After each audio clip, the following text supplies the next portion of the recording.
Bismillahirrahmanirrahim. Assalamualaikum warahmatullahi wabarakatuh. Alhamdulillah anak-anakku sekalian, hari ini di pekan ke-12 kita bisa melanjutkan kembali pelajaran kita, pelajaran fikih, di mana kita akan melanjutkan pembahasan tentang akil balik ya. Pada hari ini kita sudah memasuki pembelajaran bagian B, yaitu tentang tanda-tanda akil balik. Nah, untuk mengetahui apakah seseorang sudah akil balik atau belum, maka di dalam fikih disebutkan ada beberapa tanda-tanda untuk mengetahui apakah seseorang anak itu sudah balik atau belum.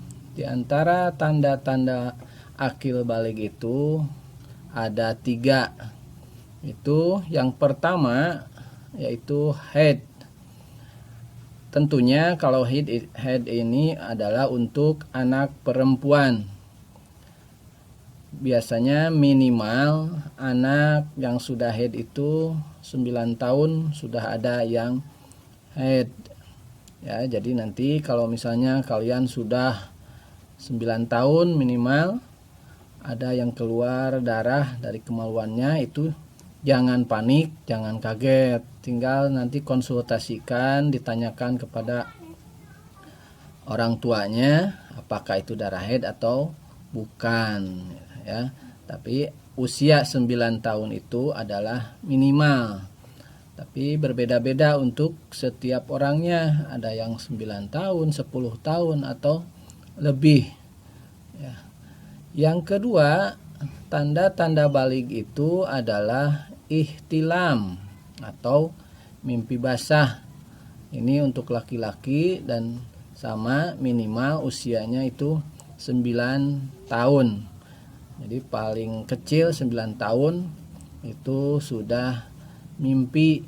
Maka kalau sudah mimpi basah itu berarti sudah masuk pada akil balik. Kemudian yang ketiga yaitu mencapai usia 15 tahun. Ya, jadi kalau misalnya ada anak yang tidak haid atau tidak pernah mimpi tapi sudah mencapai usia 15 tahun, maka itu sudah masuk kategori sebagai akil balik ya. Itu batas maksimal usia akil balik itu 15 tahun.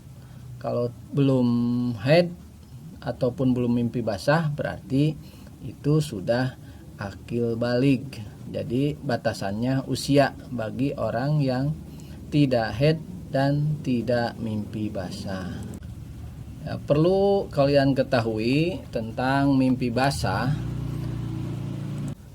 Mimpi basah biasanya terjadi yaitu ketika seseorang laki-laki tidur, kemudian saat bangun terasa mengeluarkan air mani ya, maka itu disebut mimpi basah. Dan mimpi basah itu tadi disebutkan bahwa merupakan salah satu dari tanda-tanda akil balik. Jadi orang yang mimpi basah itu mempunyai atau berhadas besar. Maka orang yang mempunyai hadas besar itu berarti harus melaksanakan mandi junub ya, karena orang yang mempunyai hadas besar sebelum mandi itu sebagai junub. Dan bagi orang-orang yang masih dalam keadaan junub, maka ada beberapa hal yang tidak boleh dilakukan. Jadi hampir sama seperti yang tidak boleh melaksanakan sesuatu terutama yang berkaitan dengan ibadah bagi wanita yang haid ya. Diantaranya orang yang sedang junub itu sebelum bersuci, maka orang itu tidak boleh melaksanakan sholat. Kemudian tawaf. Tawaf itu adalah mengelilingi Ka'bah ya ketika umroh atau haji. Yang ketiga, i'tikaf atau berdiam diri di masjid. Ya, kalau hanya sekedar lewat melintas itu diperbolehkan. Jadi yang tidak diperbolehkan itu adalah berdiam dalam beberapa waktu lama di masjid. Itu adalah larangan-larangan bagi orang yang junub. Nah, kita lanjutkan. Setelah kita mengetahui tanda-tanda akil balik itu, maka selanjutnya apa yang harus dilakukan ketika kita sudah memasuki akil balik?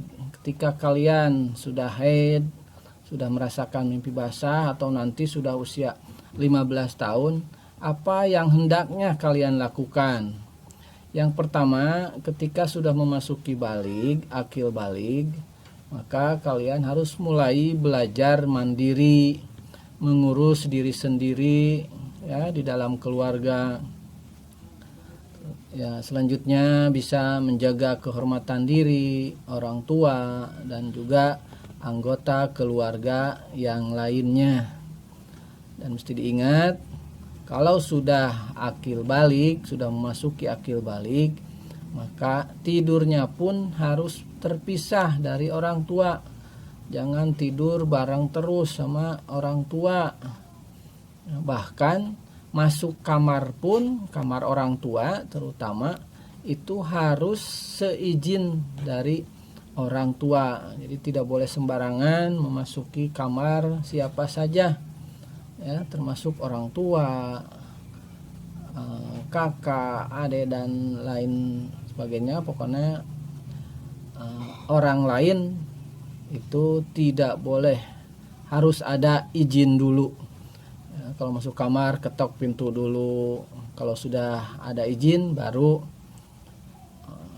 dipersilahkan, baru kita boleh masuk ya, seperti yang dijelaskan di dalam Al-Quran surat An-Nur ayat 59. Allah berfirman, wa idza balagol atfalu minkumul huluma falyasta'dinu. Nah, jadi apabila anak-anakmu telah sampai umur balik, maka hendaklah meminta izin.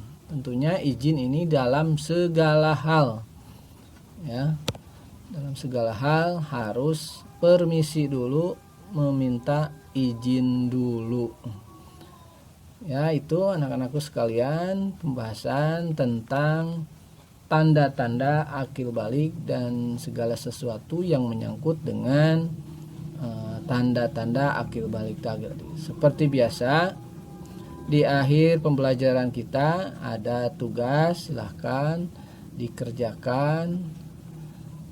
Jangan terburu-buru, jangan asal mengerjakan tugasnya.